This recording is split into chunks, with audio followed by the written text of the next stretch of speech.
Chers élèves, bonjour, c'est le prof de lettres. Aujourd'hui, suite de la vidéo sur les fonctions avec le deuxième épisode, un gros morceau mais pas compliqué du tout sur les fonctions par rapport aux verbes. Allez, c'est parti. Alors, quand on parle des fonctions par rapport aux verbes, on fait référence aux mots ou groupes de mots qui apportent une information au verbe. Donc si je reprends mon exemple de la vidéo précédente, je mange des pâtes, eh bien, je trouve évidemment mon verbe qui est mange, mais je me rends compte que le mot je apporte une information au verbe puisqu'il désigne qui mange, mais le groupe des pâtes apporte également une information au verbe puisque j'indique ce que je mange. Alors, quelles sont les fonctions qui correspondent aux informations qui sont apportées au verbe? Eh bien, c'est ce qu'on va voir maintenant. Il existe 4 fonctions par rapport au verbe.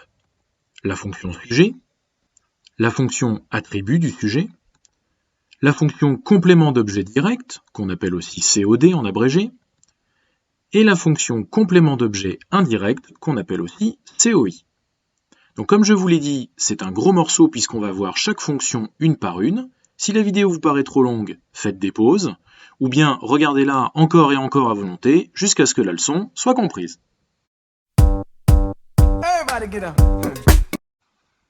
On commence avec la fonction sujet. Aucune difficulté puisque c'est la fonction du mot ou du groupe de mots qui conjugue le verbe. C'est-à-dire que c'est le mot ou groupe de mots qui indique qui fait l'action ou l'état du verbe. Alors si je garde toujours mon même exemple, je mange des pâtes, eh bien j'ai mon verbe mange, on l'a déjà vu. Je est un pronom personnel qui indique qui mange les pâtes. Je est donc le sujet du verbe. Alors, plusieurs classes grammaticales peuvent occuper cette fonction de sujet, et on va en voir un exemple pour chacun des cas. Tout d'abord, le groupe nominal. Phrase d'exemple, le prof arrive en classe. Le prof est un groupe nominal, sujet du verbe arrive. On peut aussi trouver les noms propres. Phrase d'exemple, Jean-Kévin écoute le cours. C'est le Jean-Kévin. Jean-Kévin est un nom propre, sujet du verbe écoute. Mais on trouve aussi les pronoms personnels que vous connaissez. Exemple, vous regardez cette vidéo. Vous est bien un pronom personnel, sujet du verbe regarder. Et enfin, le cas particulier qui surprend souvent, un verbe peut lui-même être le sujet d'un verbe, comme par exemple apprendre est merveilleux. Ici, apprendre est bien un verbe, dans sa forme infinitive, qui est le sujet d'un autre verbe, le verbe être. Oui, je sais Jean-Kévin, ça surprend, mais remets-toi.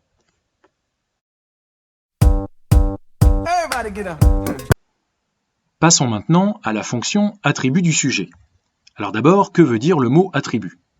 Eh bien, un attribut, c'est ce qui appartient à un être ou à une chose.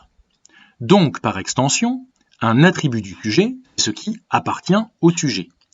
C'est-à-dire que sa fonction, c'est d'apporter une information sur le sujet. Donc évidemment, pour pouvoir trouver l'attribut du sujet, il y a 2 prérequis. Premier prérequis, il faut avoir trouvé le sujet. Et le deuxième prérequis, c'est bien sûr de connaître les verbes attributifs, que vous avez peut-être appris à l'école sous le nom de verbes d'état, c'est exactement la même chose. Mais l'avantage de les appeler verbes attributifs, c'est qu'on voit bien la racine du mot attribut, qui explique que les verbes attributifs sont des verbes qui entraînent l'utilisation d'attributs du sujet.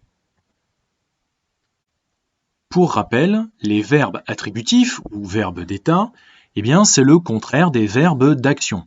Ces verbes ne manifestent pas une action, mais ce qu'on appelait avant un état, c'est-à-dire quelque chose qui n'est pas véritablement une action. Voici la liste des 9 plus courants. Vous les connaissez sans doute. Rappelez-vous que les savoir par cœur, c'est avoir la garantie de ne jamais se tromper. Il en existe d'autres, mais ceux-ci sont ceux que vous rencontrerez le plus souvent. Ces verbes entraînent donc l'emploi d'un attribut du sujet, comme on va le voir dans les exemples suivants. Premier exemple, Jean-Kévin est attentif. On reconnaît le verbe est. Le nom propre Jean-Kévin est évidemment le sujet. Et l'adjectif attentif, qui apporte une information sur le sujet du verbe, est donc un attribut du sujet. Même chose dans le deuxième exemple, la leçon paraît facile, en tout cas je l'espère. on reconnaît le verbe paraît. La leçon groupe nominal est bien le sujet de ce verbe. Et l'adjectif facile qui apporte une information à propos de la leçon est l'attribut du sujet.